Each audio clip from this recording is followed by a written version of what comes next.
I'm in game mode. So when I go to the field, nothing is coming in between me and my game mode, because now I'm locked in, I'm focused.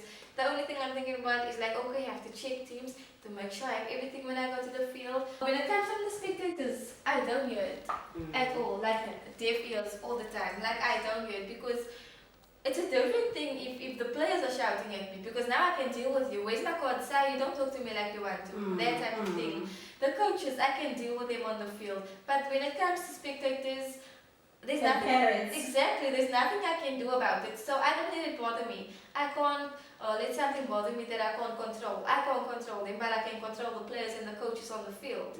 So that's the type of thing. I don't hear it. My ears are blocked from all the spectators. And I had to learn that I can't take it personally. I shouldn't take it personally, otherwise it's going to destroy me.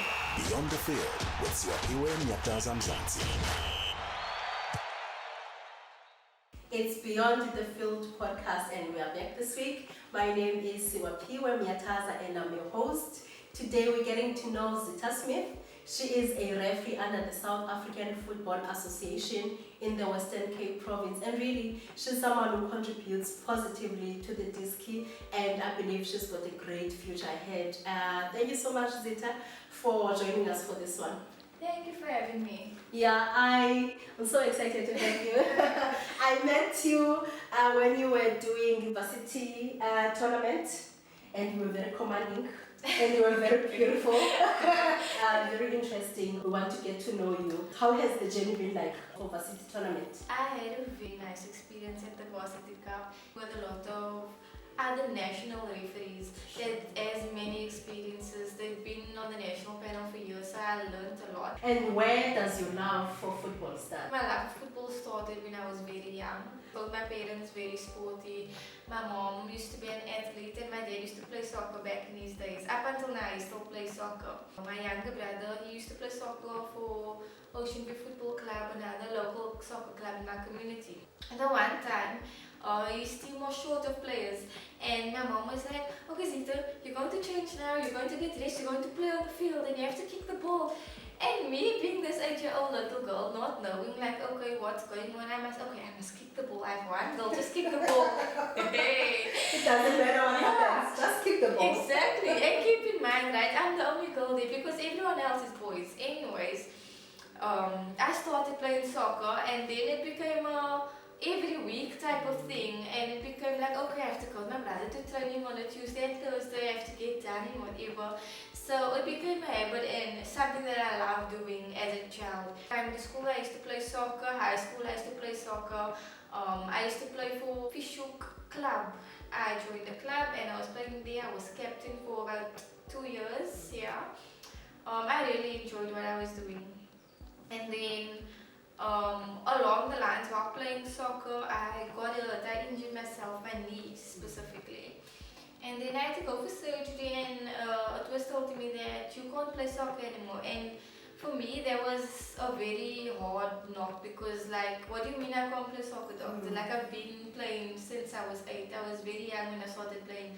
And I grew this love for soccer while playing and growing up. So yeah, from there I couldn't play soccer anymore, and then I was like, Zita, no, do you know what? You're still gonna be a part of the sport, and that is when I was like, okay, I'm gonna give refereeing a chance. I'm gonna take my refereeing further. That's when I did a referee course at Officiating club at the time. I didn't really referee games because I was playing soccer. I always just wanted to play. I didn't have time. You just took courses. One of the club owner, Officiating, approached me and he was like, listen, this course, this referee course, and we'd like you to take part. And I was captain, so I was like, okay, yeah, let's just do it. I'm sitting there and I'm doing this referee courses and I'm learning about the laws of the game and all that. And then eventually I write my level 1 and my level 2. I pass, I get my certificates. And I was just playing all along. I think 2 months go by, and that is when I got injured. I went for surgery, and then I was like, okay, so I can't play. And because I'm a referee, I'm like, okay, I'm going to take this further. At least I'm still part of the game. And then I started refereeing at the club, and I was like, no, I actually want to make something out of this. And then I joined Cape Town Tigerbugs Referees Association. and that is when I started reffing like in the Tigerberg League. So there was like different places and all over. So now I'm traveling to different clubs. I'm meeting a lot of new people. It's a challenge for me. When I started off the game, we're like under 12, under 14 boys, and usually you'll think like, ah, it's fine, it's under 12 boys and things. But no, when it's under 12 boys, all their parents are there. So now I got parents chirping, parents shouting at me because you know the younger the players go, the more the parents come and support them. I learned that reffing older people, there's less spectators, so I enjoyed it a bit more. So when it came to under 18, yes, it was more challenging, but there wasn't many spectators which had like an impact on the game, like shouting at me and giving their opinions and things. You are refereeing. You have these parents. They are shouting. They have opinions. How did you shut the noise? Well, what I usually do is, when it comes from the spectators, I don't hear it at all, like deaf ears all the time. Like I don't hear it because it's a different thing if the players are shouting at me, because now I can deal with you. Where's my card? Say you don't talk to me like you want to. That type of thing. The coaches, I can deal with them on the field. But when it comes to spectators, there's nothing. Parents. Exactly, there's nothing I can do about it. So I don't let it bother me. I can't let something bother me that I can't control. I can't control them, but I can control the players and the coaches on the field. So that's the type of thing. I don't hear it. My ears are blocked from all the spectators. And I had to learn that I can't take it personally. I shouldn't take it personally, otherwise it's going to destroy me. Your decision making. I'm interested to know, because now you don't want to make mistakes. These parents will shout at you. How has that also shaped your perspective in officiating games? When I'm officiating games and making decisions, I try to delay at all costs by at least 3 seconds. So when an incident happened, I create in my mind 1, 2, 3, I have to make my decision. And it's very little time to make the right decision in such a little time. And I feel like that's what a lot of people don't understand. You have like literally 2 milliseconds to make your decision. You usually go out onto the field. We're a team, so it will be the referee, the 2 assistants, AR1 and AR2. We have a 4th official, and then we have the match commissioner, the match assessor.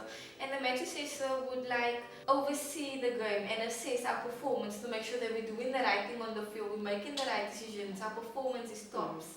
The 4th official on the field will control the benches and make sure that everything runs smoothly, there's no coaches shouting and things. And then it comes to the 2 ARs.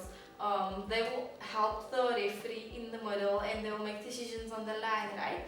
So what I'm getting at here is that we work as a team. We go out onto the field. It's not about a decision you make alone. Yes, we work as a team, we go out onto the field together.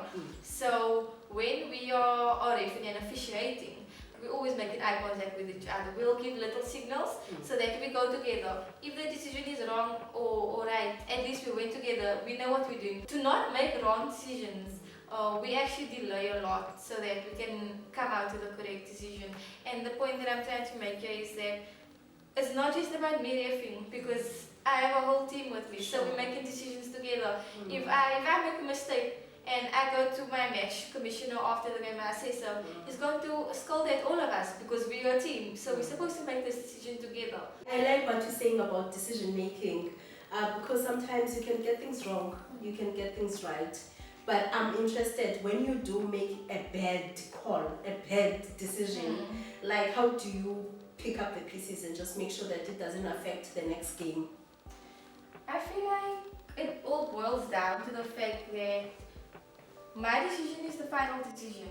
So if I blow offside and it's wrong or it's right, I'm going to stick with my decision, whether it's wrong or it's right. Yes, after the game, I'm going to have to sit down with my match assistant and he's going to tell me like, listen, you made a mistake, and the reason why you made that mistake is because you were out of position. I got to watch you, right, throughout these tournaments, and I saw that as a young, beautiful referee. I mean, there's some boys or men who want to approach you while seeing a girlfriend. How do you navigate that? From the minute I get my point, already I'm in game mode. So when I go to the field, nothing is coming in between me and my game mode, because now I'm locked in, I'm focused. The only thing I'm thinking about is like, okay, I have to check teams to make sure I have everything when I go to the field. No. Thank you for it's clear now. And then what plans do you have for yourself? I mean, where are you at the moment as a referee? Where do you see yourself? At the moment, I am refereeing games on the national panel. I'm officiating games in the Nedbank, the ABC, the SAP, my LFA. However, I do see myself one day in the Women's World Cup, maybe AFCON in the next 2 years. Yeah. Yes. And I am working towards that. I'm working with FIFA referee, Akuna Makalima. She's very well known in this refereeing career, FIFA referee, like I mentioned. So I joined one of her workshops as well recently, and from there I'm just trying to learn from her so that I can really make a name for myself. Also, there's few ladies, really, so all you can do is to build a community like Akona is doing. Yes, exactly. There are very little referees, and especially like here in Western Cape, very little female referees here. So I've also just tried my best, and hopefully, I do know that your podcast is going to inspire other females to step up in the game, in the soccer game, and open their eyes and just realize that, look, there is something for them in this career, in this field, and that hopefully they will be inspired to maybe also want to referee, because the doors are open wide and the opportunities are there. Yeah. So all they have to do is just grab it and take it. No, I like the fact that you are mentioning the Akona Makalima workshop, because I did also see on the socials, she was just marketing and posting it. How has it empowered you just to also give you tips and all that? Basically giving us advice on how to start our journey. And she was telling us that, listen, becoming a FIFA referee is a big deal. You can't just post on social media whatever you want, because the world is going to look at you with this image. You must be a brand, yeah. Exactly. So you kind of have to sell yourself, right? And she was telling us that I have to put in my own work. She can't put the work in for me and just one day I'll become a FIFA referee, right? And she told me, and she was like, no one is ever gonna be Akona Makalima. I can't even try to be like her. I have to create a name for myself. So I need to be Zita Smith. Like she is Akona Makalima, I need to be Zita Smith. And I feel like that really shaped me and my mind and my ideas and my plans for the future, because now I know that I have to put in the work and I have to do this for myself, because if I don't do it, no one's going to do it. What are some of the challenges that you are faced with as Zita, not necessarily the industry? At the moment, I feel like one of my biggest challenges would be when it's that time of the month. Because because most of the time, let's say even at tournaments, I'm usually one of the only few females in a tournament, and let's say there's 40 referees, like male referees. We all like use one changing room, we'll share a changing room, and me being the only lady there, and let's say it's that time of the month, I can't go to any one of them and open up and be like, yo, it's that time of the month, or yo, I'm in pain, because they'll never understand. I've got cramps. Exactly. You really can't have conversations. Exactly. So that's one of my main and my biggest challenges at the moment, me being Zita, a female referee among so many other male referees. There's lots of challenges that you guys face, but also having to deal with negativity, because there's also, as you were saying, parents shouting and all that. People have views about your work, about their decisions you make. Is there any therapy that you get, perhaps? I really feel like being a referee is a mental thing. Your mental health really needs to be strong. However, if ever you want to speak to other mentors, they're always there, open ears, they're always there to listen to what you have to say, and they'll always guide you, because they've had the years of refereeing, they've been refereeing at FIFA level. So you get assigned a mentor? Yeah, so when you get onto the national panel, then there is a national therapist. Okay. So whatever, I feel like the higher you go, the more sorted out you get. Okay. So like whatever issues you are facing, or you just need to speak to someone, you can speak to the national therapist and they will give you advice, guide you and so forth. But as for now, and young and upcoming referees, the mentors are always there to listen and to help. If there's one thing that's going well for Zita, as a referee in South Africa, what is it? And what's really pushing you to always just continue going? I think the one thing that is helping me a lot is my parents. They are very supportive. They're at all my games. They always driving me. They're like my personal Uber. Yeah. So they're always driving me around, and I think that's just keeping me going. Especially my mom. She's always motivating me. My dad is always there to help me and correct me if I'm wrong. Let's say I need advice on something. What decision? I'll be like, Daddy, what do you think about this decision that I made in the, let's say, 31st minute? And he was like, I think you're a bit far, but next time just work on coming closer, that type of thing. So I think the one thing that's helping me go right now is my parents, because they play a big role in my life, and I don't think that I'd be able to do it without them. Also, while doing junior games, like I mentioned before, there are always parents at the field, and the one time actually, there was parents that was just chirping and shouting and screaming at me for like after every decision that I make, they started shouting at me, and I feel like that's always the case when it comes with a team that's losing. Automatically it's my fault, but I'm not the one scoring goals. But nevertheless, and then at the time I was very young still. I just started reffing, and then there was this group of parents that was just like, I don't know if they were trying to irritate me, but they were really trying to get on my nerves. Yes, they were trying to get the reaction out of me, and I wasn't giving it at all. And then my dad was on the line, and they're standing next to my dad, not knowing like, oh, that's my dad, right? Now my dad is not one to, let's say, interfere with other people. He likes to be neutral on the field. He won't like be like, oh, that's my daughter reffing there, you know. Very humble guy. They were chirping and shouting at me. My dad told the spectators, and he was like, do you know what? And that girl running over there, she's a referee, and she's my daughter. She's the only female on the field amongst 22 people, 22 boys running on the field. And like your little boys are learning, she is learning as well. So how about you focus on shouting at your children, because they're losing at the moment. So how about you shout at them, that type of thing. And then they were quiet. They were like, oh my word, who's this now standing up for that type of thing, right? It's so funny, like having your back defending you. Yeah. To a young girl who's watching us having this conversation, who's like, in fact, I want to be a referee like Zita. What's your advice to them? The opportunities are there. The door is wide open. I'd honestly say go for it.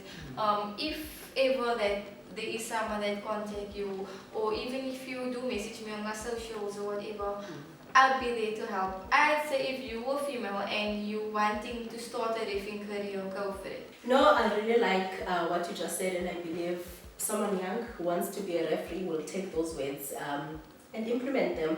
There's a lot of inspiration from your story, and really thank you, Zita, for joining us today. We really appreciate it. No, thank you. Thank you so much for having me and for sharing my story as well. I'd like everyone to just keep a lookout for the Be Triggered Ladies Festival coming up soon. On Instagram, they can just search my name. My username is I am Zita Smith. You'll find me. Thank you. It's Beyond the Field podcast. Please continue to engage, follow, subscribe, like, and also if you've got questions or you want to be featured, we're open to all that. Please hit us on Instagram, Beyond the Field podcast with Swapho Myataza. Beyond the Field with Swahiwe Nyataza Mzansi.